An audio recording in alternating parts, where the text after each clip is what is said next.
Welcome to Obi-Wan Studios. Today's review is on LEGO Star Wars 9496, the Desert Skiff. With the rumored release of a new Desert Skiff and Sarlacc Pit set in August of this year, the 75396 Escape from the Sarlacc Pit, I thought it would be fun to revisit an older version of this scene from Return of the Jedi. This set released in summer of 2012 for $25 and retired in May of 2014. Today, this set is worth around $75 sealed according to Brick Economy. The 9496 Desert Skiff has 213 pieces and 4 minifigs, all of which are technically exclusive to this set. We have Luke Skywalker, Boba Fett, Caba, and Lando Calrissian. Now it is time to unseal the set, and as always, if you appreciate me unsealing sets for reviews, please give the video a like and consider subscribing to my YouTube channel.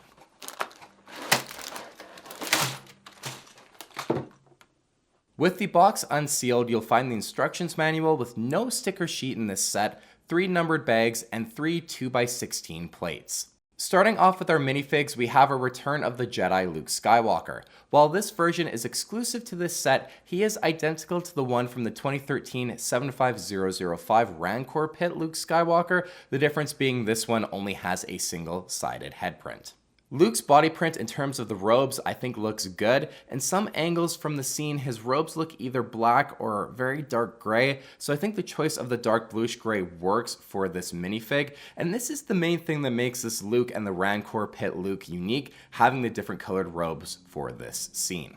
Now, a common issue with minifigs with a black color base like this Luke is the skin color matching on the body print just never translates 100%. When the main color is darker, it affects the other print colors, especially if they're lighter. We've seen this on a lot of minifigs like the Clone Wars Anakin, for example, as well. It definitely doesn't look as good as it really should, and it's something LEGO should try and fix, but it doesn't also make or break these minifigs either. Overall, I do like this Luke Skywalker a lot.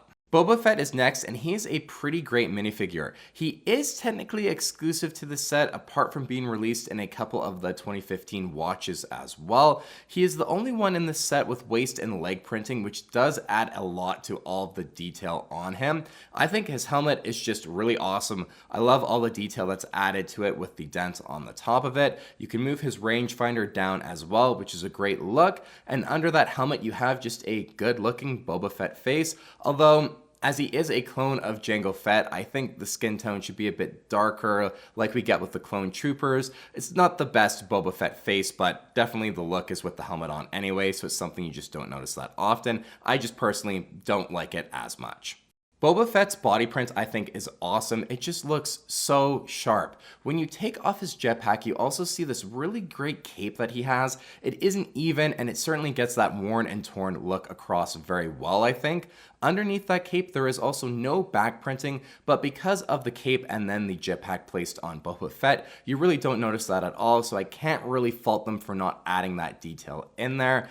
The one other thing that I don't like, however, about this Boba Fett besides the face print is the waist print. I just think it was so pointless in adding that in because that is printed on the darker green kind of color there. The brown detailing, it's just so hard to see, and I don't know, I think it's just rather pointless that they added that in there and almost makes it look worse because the brown coloring just doesn't match the brown on his belt at all. With that said, I do really appreciate the leg printing, especially how the green kind of armor piece around his waist is added in there, and then the printing as well on his feet all looks really good, and overall I do really like this Boba Fett minifig. Up next is Caba, one of the skiff guards seen in Return of the Jedi. This is the only minifig of him that has ever been made, which is so cool to get one of Caba's guards just to help complete the scene, and a very unique one at that. Comparing him to his appearance in the movie, I just think they did a great job with his design overall. His face print looks great with that bandana headpiece as well. The body print is also pretty accurate. You get those 3 ammo pouches on his shoulder strap. All of the details I think are there, and overall he's just a cool and unique addition that the set really brings to the table in terms of minifigs. Our last minifig is Lando Calrissian in his skiff guard disguise. At the time of this review, this is the second out of 2 minifigs of Lando in this disguise that we have ever gotten, and I just think he looks brilliant. The helmet It's just fantastic. It looks so good. Underneath the helmet, you have a nice looking Lando face print as well. The body print I consider to be really accurate too, especially comparing it to what his guard outfit looks like in Return of the Jedi. This minifig of Lando is just awesome, and I'm surprised LEGO has only made this version of him twice, and that is supposed to change with the upcoming Escape from the Sarlacc Pit set, as it is rumored to come with Lando as one of the minifigs. Hopefully he does get some arm printing to add in just the rest of the details of his armor in the upcoming set. Overall, the minifigs are really great in this set. We got some nice exclusive minifigs for any Return of the Jedi fan, and Lando to me is just the best one since this guard disguise version is really not common at all. I think it would have been nice to maybe have gotten another minifig like Han Solo with this set, but we have to keep in mind it was meant to be purchased with the 9516 Jabba's Palace that did come with Han, Chewie, and Princess Leia in her Bouche disguise, so between those two sets you really got all of the characters you'd want for the opening sequence of Jabba's Palace in Episode 6. Moving on to our first build, the Sarlacc Pit. This Sarlacc Pit build is very straightforward. There's not a whole lot going on. I do really like how the teeth line the outside of it and helps just to provide some more context to the scale and size of the Sarlacc, and the two tentacles as well provide some further depth to the build, along with posability of course. The jaws do open and close, and you can easily fit Boba Fett inside of the Sarlacc. Here I also kind of tried to reenact him crawling out of the pit like in the book of Boba Fett. Up next we have the Desert Skiff build, and overall I think it looks rather good. All of the color choices really work in the context of this set, and comparing it to its Return of the Jedi counterpart, I think they just kind of nailed the scale overall in terms of a LEGO playset form. It is a pretty decent size, and although you can fit all of the minifigs onto it, if you were to add a couple more like Han and Chewie for example, I think it would start to get very, very crowded since it is rather tight on space. But as you can see here, I fit all of the minifigs onto it, and it actually looks really good with them all on top, even if you were to display it like this. Taking a closer look at the front, I think the shaping of it looks rather good. When you get a little closer to the middle, underneath you'll find two flick-fire missiles. They're kind of awkward to reach as they're just underneath the sides of the ship, but hey, that play feature is there. Around the middle of the Desert Skiff, you'll find these larger railing pieces, and I think they just work well to get that detail in there and make it, of course, accurate to the source material.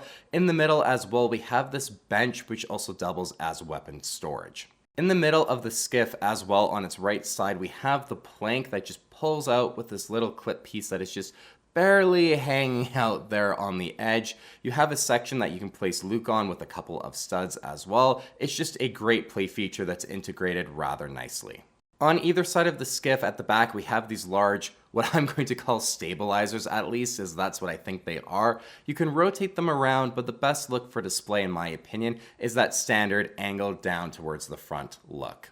Also at the back, we have a couple of larger pieces that are used to make the curved walls at the end of the skiff. We have a couple of antenna pieces that are controls in this section also. The end of the skiff does look a bit unpolished, however, it's kind of my least favorite part of the design of this ship, as those bottom pieces are just square and flat and stick out awkwardly when you have those nice large curved pieces to capture the shape of the skiff, but then that bottom section just is squared off and sticks out a little bit awkwardly.